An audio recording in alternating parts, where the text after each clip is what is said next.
People. Que pasa, sapa, say what they do.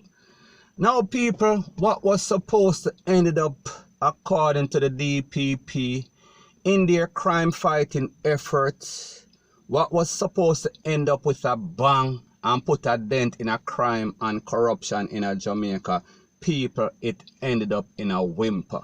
Because we see that 6 men who were accused of being members of the Westmoreland, we are talking about King Valley Gang, they were yesterday found not guilty of all charges.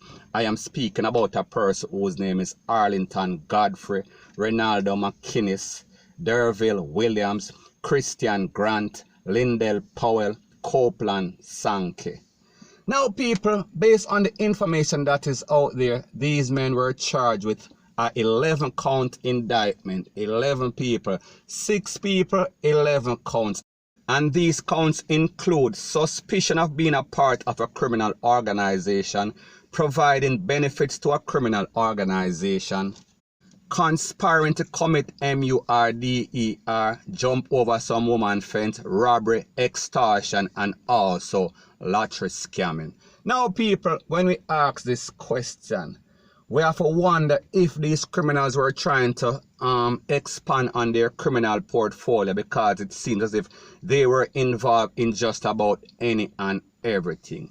Now, people, based on the verdict that was handed down by Chief Justice Brian Sykes, who is a very fair judge and one of those judges that he is going to speak his mind, and if the prosecution provides some weak evidence, he is going to fling out the case, point blank and period.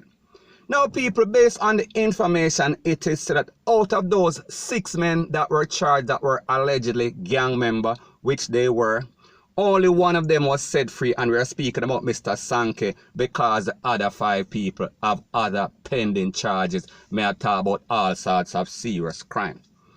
Now, these persons were charged back in October of 2018, so people, with us, July 2020, so we are speaking about almost 2 years. And this case started on January 14th, and now we're in July, maybe about 4 or 5 months. So people, we are talking about a whole lot of taxpayers' money, a whole lot of man time, and a whole lot of evidence or thing that the prosecution put into this case. However, it seems like it just was not enough. Now, what makes this case even more disappointing is the fact that it was investigated by CTAC. We're speaking about the counter-terrorism and organized crime unit, and people, we're not talking about no PR police. They are supposed to be the best of the best that Jamaica has to offer. However, again, we see that the investigation, it did not manifest. They did not get the intended verdict that they wanted.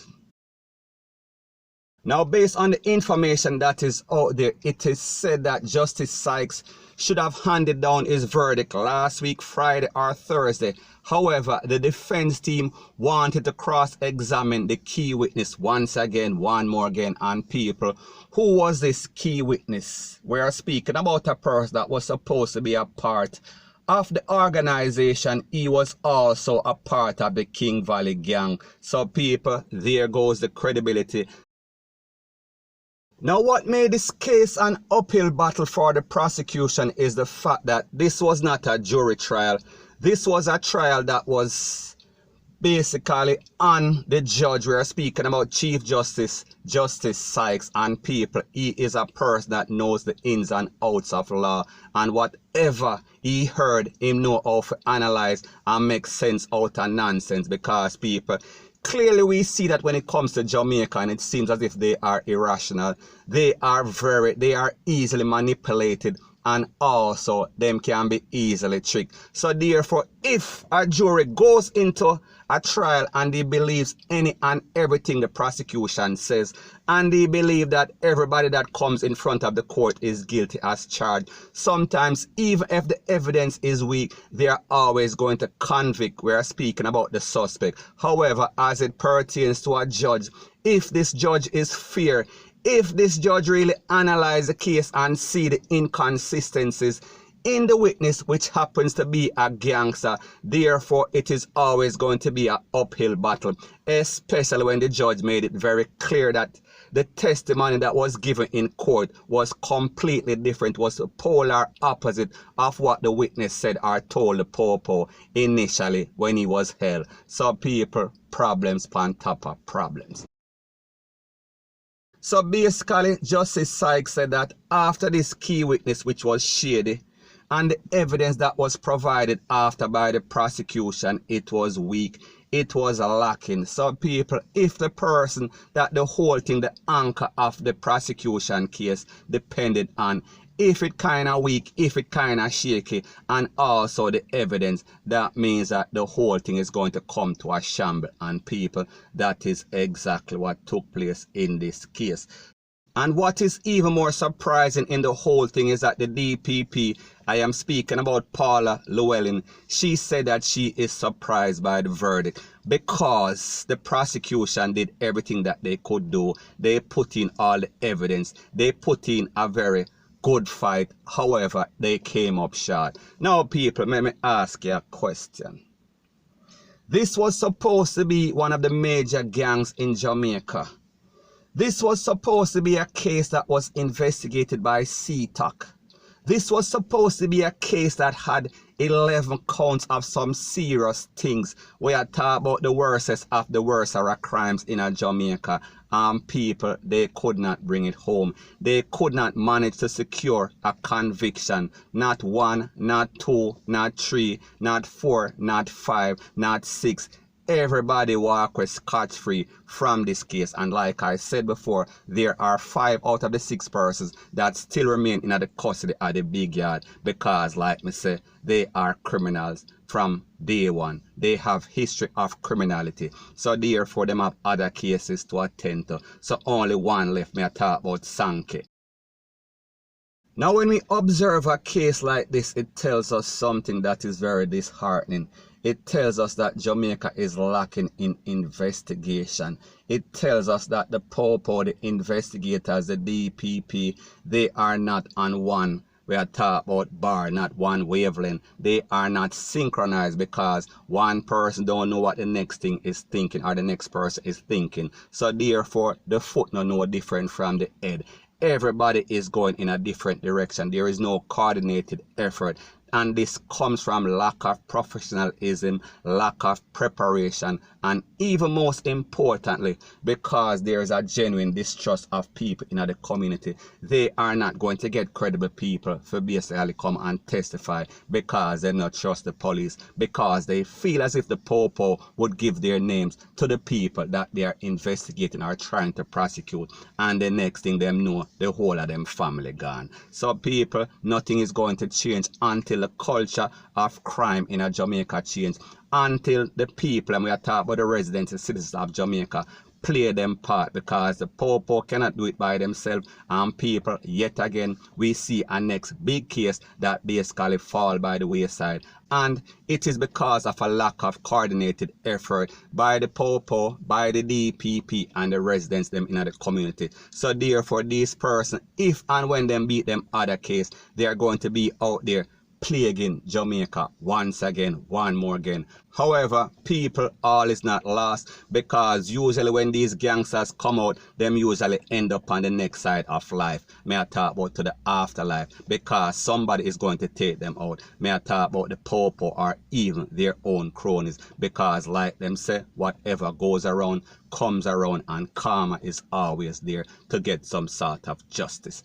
Point blank and period. So anyways, people, that is my views on the whole thing as it pertains to that. And like I say, it is just my views and opinion. It is not the gospel. Your views and opinion can be respectfully different from mine. But let me know what you think in the comment section. Bless up.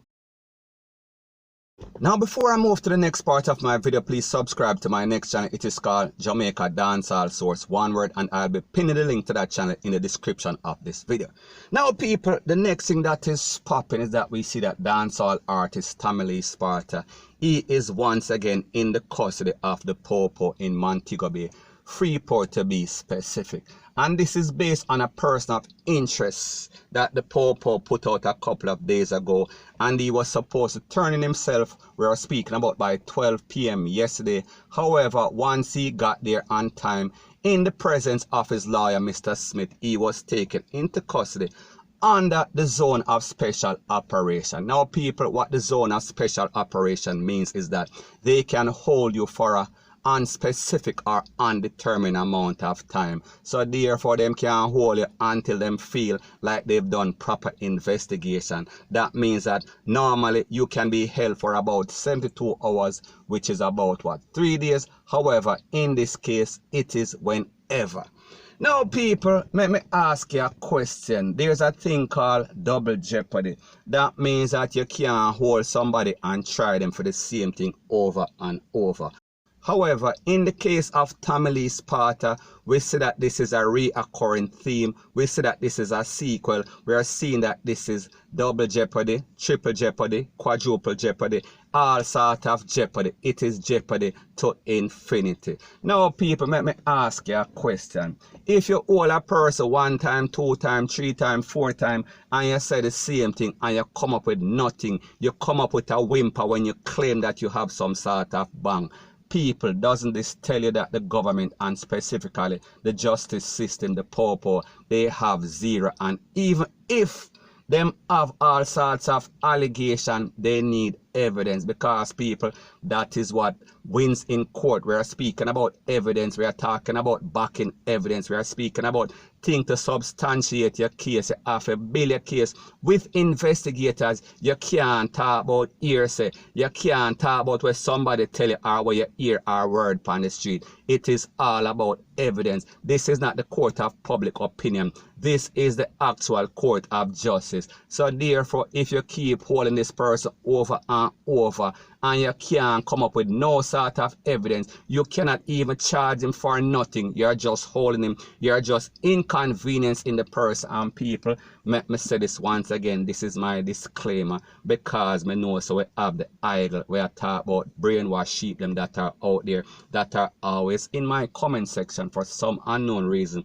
Obviously, these persons are unemployed and don't have a chick or a child or a life. So therefore, them plague and start my channel. So the point that I am trying to make is this. How much time are you going to hold the same person for the same thing and the same result? People, and I am not saying that if this man is indeed guilty, if he is aligned with any sort of crime and violence, he should not face the justice. May justice say we see it over and over. It is becoming old. It is becoming played out like the polka dot. People, point blank and period, them need to do something before something do them, because we see they are just playing games. It is called mind games. It is called psychological games. It is called clutching for straws. It is called it makes yourself look weak, because not one time out of all the claims and allegations that you make, you can come up with something that is substantial. People, something is definitely wrong with the justice system. And if they put enough effort like they put into convicting or harassing dancehall artists in other cases, such as the case where them just lose, Jamaica would be a much better place. Point blank and period. So anyways, people, that is my views on the whole thing as it pertains to that. And like me say, it is just my views and opinion. It is not the gospel. Your views and opinion can be respectfully different from mine. But let me know what you think in the comment section. Bless up.